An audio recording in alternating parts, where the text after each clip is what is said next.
other shows we have for you to enjoy at myclassicradio.net. The Avengers was most certainly not a household name in South Africa prior to the radio series. With no national television service until 1976, the mechanism simply was not present in the country to show television programs to mass audiences. While many other countries reveled in the filmed adventures of John Steed and company, South Africa was not equipped to join in the fun. The series took Britain by storm and made a major impression in the American markets, being that greatest of rarities, a British series given a network transmission slot. However, as a filmed series, rather than a videotaped one, The Avengers was able to gain a modicum of exposure in South Africa through film rentals. Come and listen at myclassicradio.net. Time does not pay.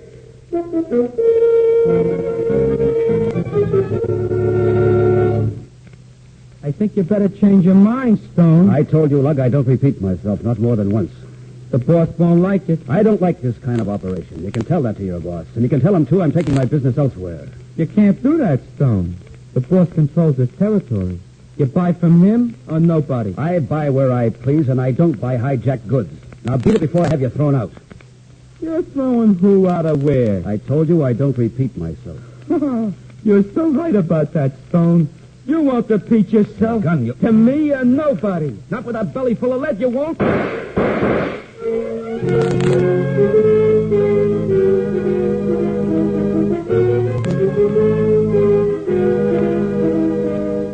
In the interest of good citizenship and law enforcement, we present Crime Does Not Pay, based on the famous Metro-Goldwyn-Mayer series of short subjects. In just a moment, you will hear Once Too Often, starring Herbert Rudley.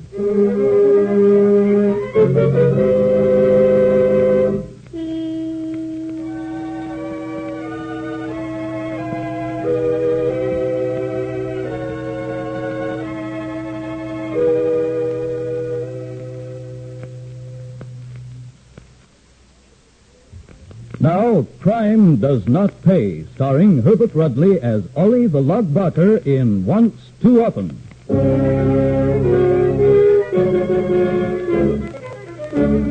There is a familiar adage that civilization, like beauty, is only skin deep. From time to time, proof of this is offered in the person of people from whom the veneer of civilization has cracked, if it ever existed for them. Ollie, known as the Lug Barker, was such a person. Ollie served his boss Riggs, in several ways. One was in the collection of outstanding bills. The other, a direct outgrowth of the first, in the swift elimination of debtors who refused to pay. Ollie enjoyed his work, particularly the latter portion. To Ollie's elemental mind, death had no meaning when other people died. This made Ollie valuable to his boss and a trusted lieutenant. Lug, I've got a small job for you. The rope or the piece, boy? Neither as yet. Stick around. I want you to hear this phone call. Sure. I'm sticking.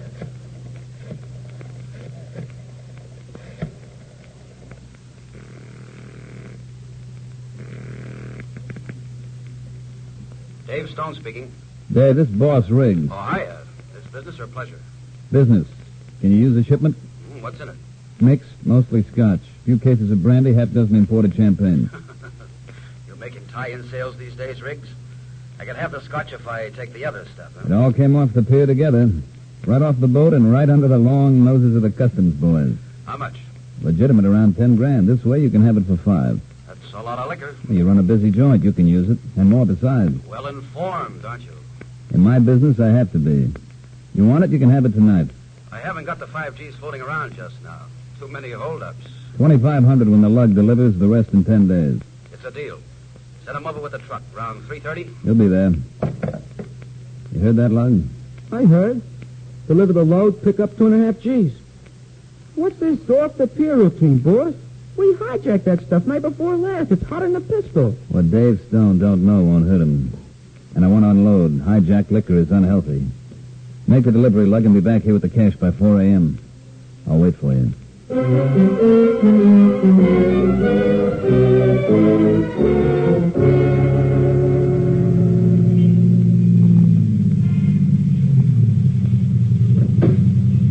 Keep the change, cabby. Good evening, Mr. Barker.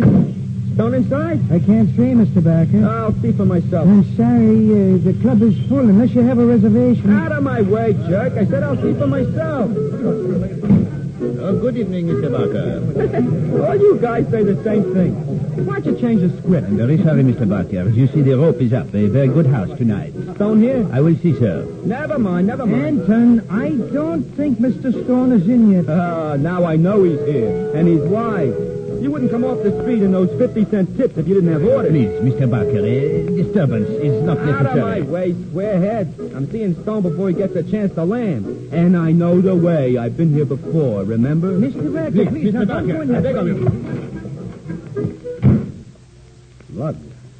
Yeah, the lug. Well, Lug, It's 3 weeks. The boss gave you 10 days for the balance. 2.5 G's. Pay. I don't pay for stolen goods. Who says? I do. That load was hijacked.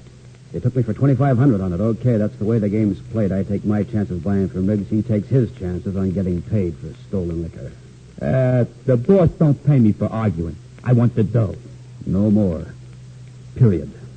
I think you better change your mind, Stone. I told you, Lug, I don't repeat myself. Not more than once.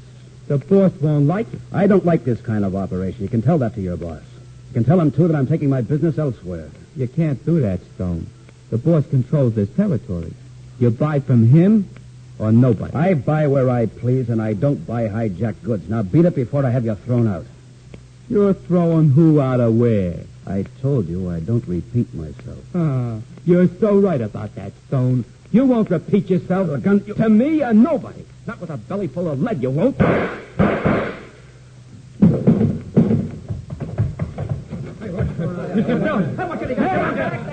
Anton, we shouldn't. This one is shooting us for skull. I'll blast you. You'll blast nobody else, you gun-crazy goon. All right, Anton. Now we call the cops.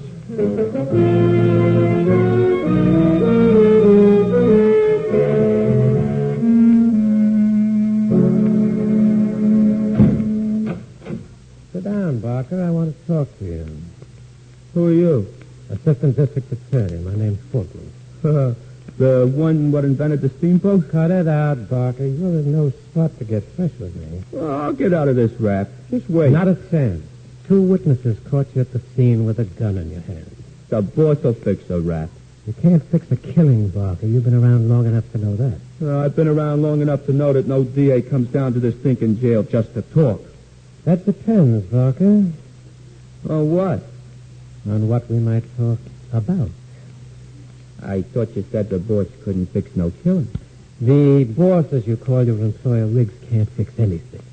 But he can cost the taxpayers a lot of money by hiring the kind of lawyers who stretch your case for weeks. Yeah, well, that's all right with me.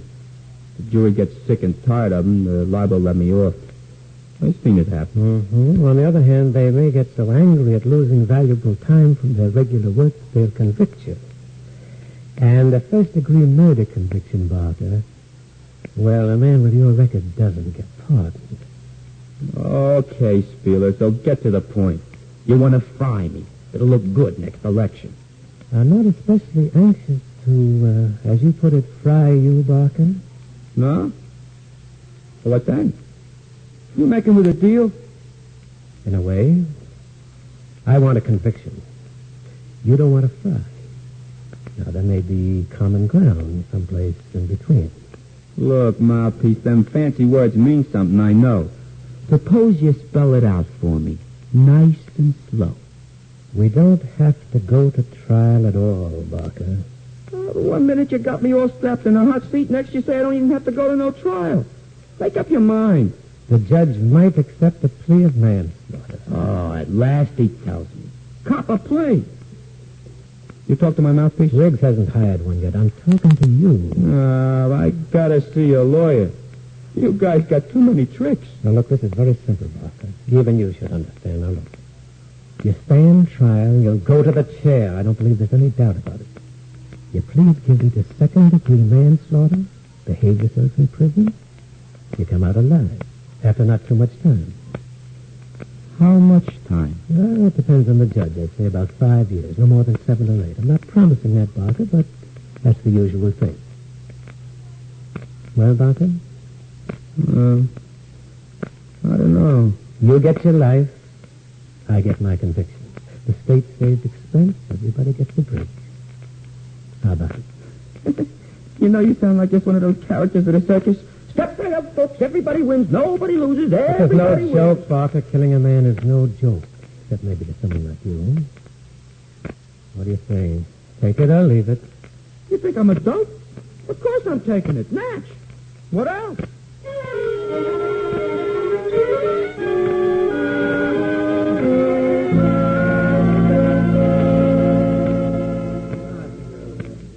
Well, Lug, I must say you look well. Big house seems to agree with you. You're putting on weight. Yeah. I'm being a good boy, like you said. Me. I'm an assistant in the library. Next thing, I'll be babysitting for the warden and his missus.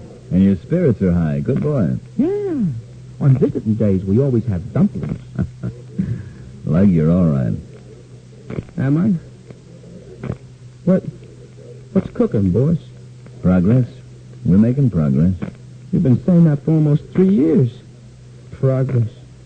Never heard of it. Now, the parole commission is very touchy, especially in cases like yours. Too bad about them. They don't have to sit around this joint and say yes or the screws. They don't like deals in murder cases.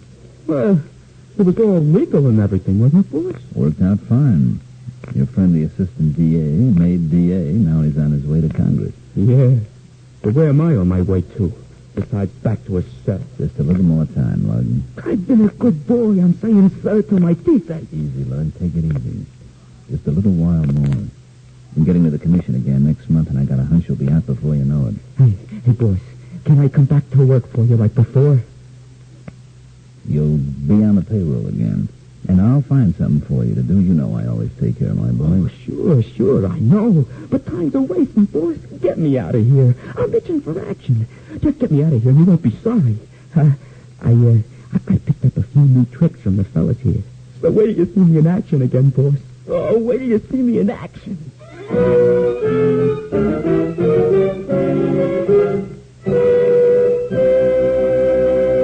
In just a moment, Crime Does Not Pay will continue with Once Too Often.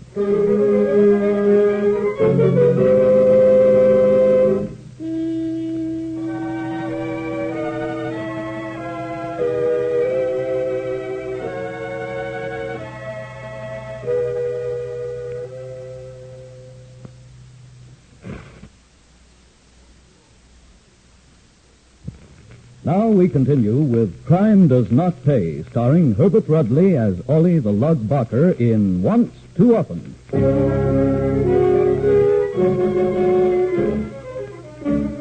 In due course, the good offices of the boss and his battery of legal talent worked for Ollie. The Lug came out of prison on parole. The warden delivered his usual lecture. The guards, hardly fooled by the good behavior which had marked the Lug sojourn in the big house, escorted him to the gate, and he was on his own. Fully prepared to make his own way back to the city and the boss, the Lug was surprised to find a car waiting at the gate. Ollie, want to ride? Oh, Nick. Joey, what are you doing here? Well, that's easy to figure, isn't it? Older brother calls for younger brother and hopes he can help the young fella go straight. You don't sound like you believe that yourself. I'm not sure I do, but Ma wanted me to come up here, so I did. Get in. Don't mind if I do.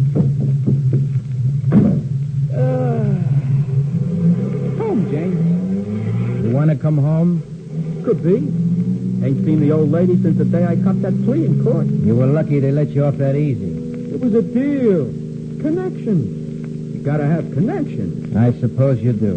In my business, you do. Meaning not in mine? Unless you do a lot of cleaning. The boss could help you in that racket, you know. He runs the cleaners in town. No, thanks. I'm doing all right. If I need any connections, maybe I'll ask you. The tailor business not so hot, Joey? It's honest. But not so hot. The kids are growing up honest. Like I didn't? Well, if you want to put it that way. I ain't no more dishonest than you. I do like I'm told. I get paid, I don't double-cross nobody, and I give what I get paid for. That's honest. Yeah, I suppose that's why you went to prison. That was an accident. How should I know that squarehead in the doorman was there to grab me? And that the doorman had a blackjack? Can't figure everything. And I still say I'm honest.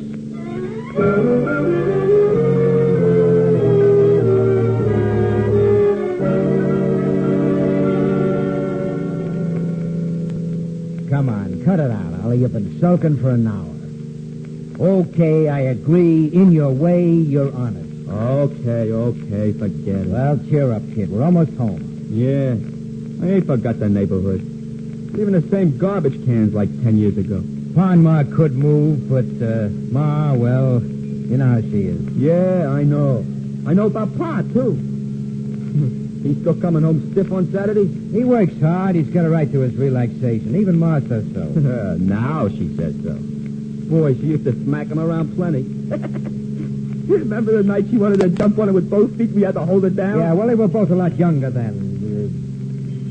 She'd be glad to see you, Ollie. So, Pa. What'll she do?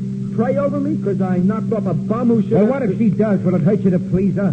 Okay. I was only asking. Just behave yourself. You get me? Look who's giving orders. Big brother. Yeah, and I can still take you anytime, any place, and I will if you make one crack in front of Ma. Hey, where do you think you're going? Out. They sure put traffic lights at perfect corners. Get back in. I'm blocking traffic. There's you. I gotta go into that store. Something I want to buy. See the sign? That's a hot shop, brother. Ma's expecting you. Tell her I'll be around. Tell her I gotta see my boss about getting my job back first. And tell her I stopped in the hot shop to get me some tools for my work. See you later, Joey. Come on, get going. You're blocking traffic. And thanks for the ride. Think that jalapa holds together for another 4 blocks?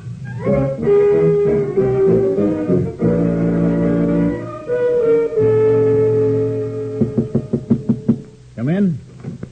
Hiya, boy. The lug. Well, you made it fast. Yeah, my brother called for me. You a brother? Why not? And a father and a mother, too. That's a switch. I thought you came into the world full grown. How come your brother was waiting at the gate? He wants me to come home. Well, maybe not him so much, but Ma does. You know, Lug, that might not be such a bad idea. Me? Living home? After 3 years in college? Oh, you kidding? There's nothing a probation officer likes quite as much as a parolee who's living with his mother and going straight. Oh, I get it. A cover-up. No, Lug. No cover-up. I mean it. I mean it straight.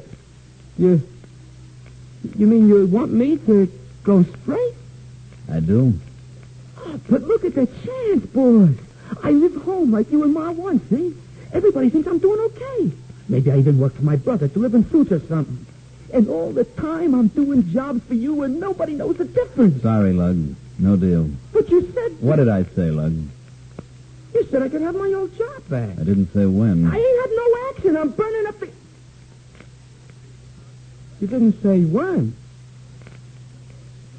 Think of it a minute, will you, Lug? What good are you to me right now? Just as good. Maybe better than before. You're on parole. Every cop around will be watching you. They probably know you're here right now. Any job you do, they'll trace right back to me. I can't have that, Lug. I'm sorry, but I can't risk my business like that. Then what you spring me for? Because I always take care of my boys. You're on the payroll, kid.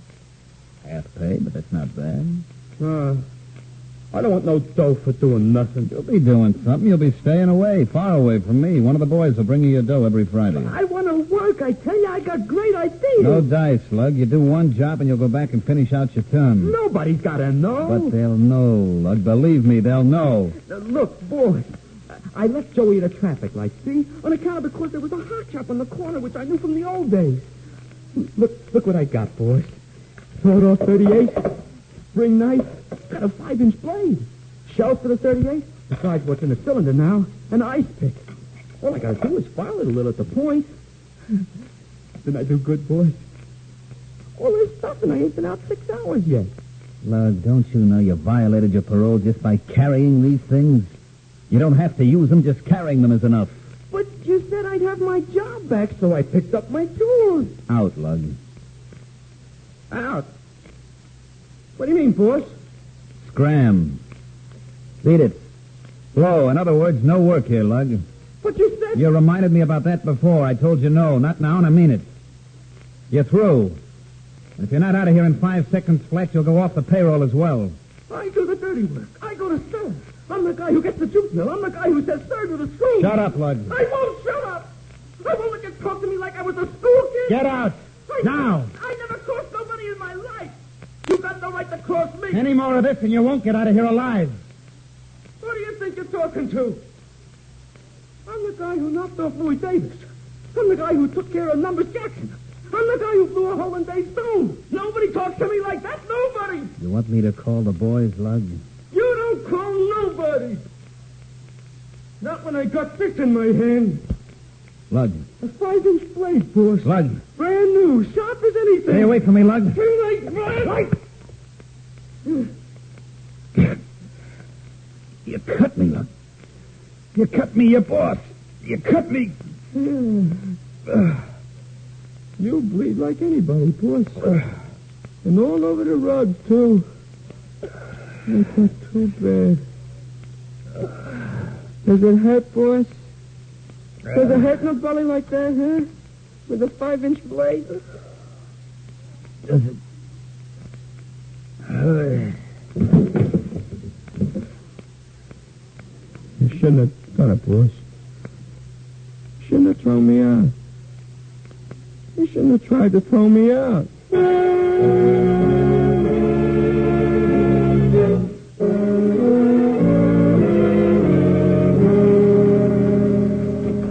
Hiya, Joey. See ya. And I want the tapes on the inside of the pants cut, Steve, so they won't get all frayed so quick. Excuse me. Yeah, I'll be with you in a minute, Ollie. Anything else on the suit, sir? Could check the pockets for holes. Clean them press. Yes, sir. Now, will next Tuesday be all right? Kind of wanted it for the weekend. Saturday afternoon, maybe? Well, I couldn't promise, sir. I'll do my best. How much? Tape, trouser cuffs, check pockets, clean pads. $2.50, sir. Here's your slip, sir. And stop in Saturday. I'll try to have it ready. Thanks. I'll be here. See you Saturday. Okay, Ollie, what do you want? You don't have to be so tough. I come home like you said I should. Yeah, I see. Only this store ain't home. What'd you hear from your boss? Nothing. And I ain't going to hear nothing. He fire you? I said I ain't going to hear nothing from him. Well, go on up the house. Ma's waiting. Well? You're going to let me work for you, Joey? You can start delivering on Saturdays, maybe. I'm busy Saturday. What's wrong with you? You going straight, Ollie? Ma wants I should, don't you? First time you ever cared what she... Get your hand out of that jacket pocket, Ollie. That ain't your jacket. I'm responsible for it as long as it's in my store. There's nothing in it anyway. I know you, Ollie, from way back. There's nothing in it now. You saying I took something? I know you did. Open your hand. Okay. Nothing but a lousy $50. Give it here. Finders keepers. That's stealing, Ollie. I found it. It's mine. You stole it from a customer's pocket. Give it here, I said. I never stole nothing. Except maybe fruit from in front of the grocer's when we was kids. I want that $50. Come and get it. I told you I can still lick you. Don't touch me, Joey. I'm sick of you. I'm sick of making Ma think you're doing okay. I'm sick of hearing what a wonderful boy her baby is when I know... What do you know, Joey? You know I'm dangerous? Huh? And hot in a pistol? You know I just give it to the boss, Joey? Did you? Ollie. Shut up, you mealy-mouthed sewing machine jockey. I'm sick of your baloney. Ollie, put away that gun. Sure. I'll put it away, Joey. After I'm done using it. Ollie!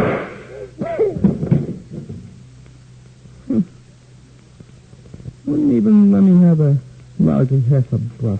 Anything wrong in here, Joe? The folks next door think they heard a shot. Oh, no, you don't. I remember you, love. Break the other wrist with my nightstick, too. I didn't do nothing. Next to cop killers, Lug, we hate mugs who kill in their own families. Move, I said. This time you'll fry.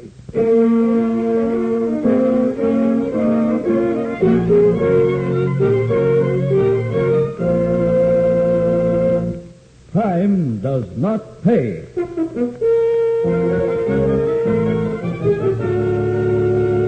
Herbert Rudley, who starred as Ollie the Lug Barker in Once Too Often, will be back with you in just a moment.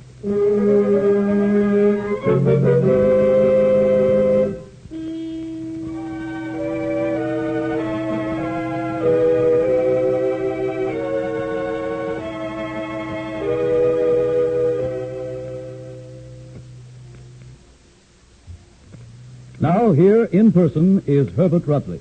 At first glance, there may seem to be little or no moral to the story of Ollie the Lug. Ollie was a killer and found the end reserved for criminals of his type. But the fact remains that Ollie did kill once too often, more because of the eagerness of the authorities to achieve a conviction than because of any skill of his own in evading the law. Until proper provision is made for the correct scientific study of every person like Ollie who comes within the purview of the law, cases like Ollie will continue to be handled as ordinary cases. People like Ollie will continue to be a menace to society as a whole. Here, in terms of life or death for everyday citizens, we can see once again that for all of us, as well as for the criminals, crime does not pay. Thank you, Mr. Rutley.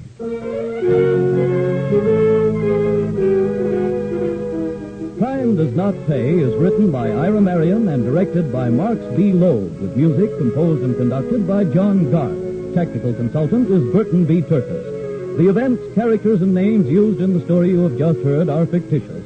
Any similarity is purely coincidental.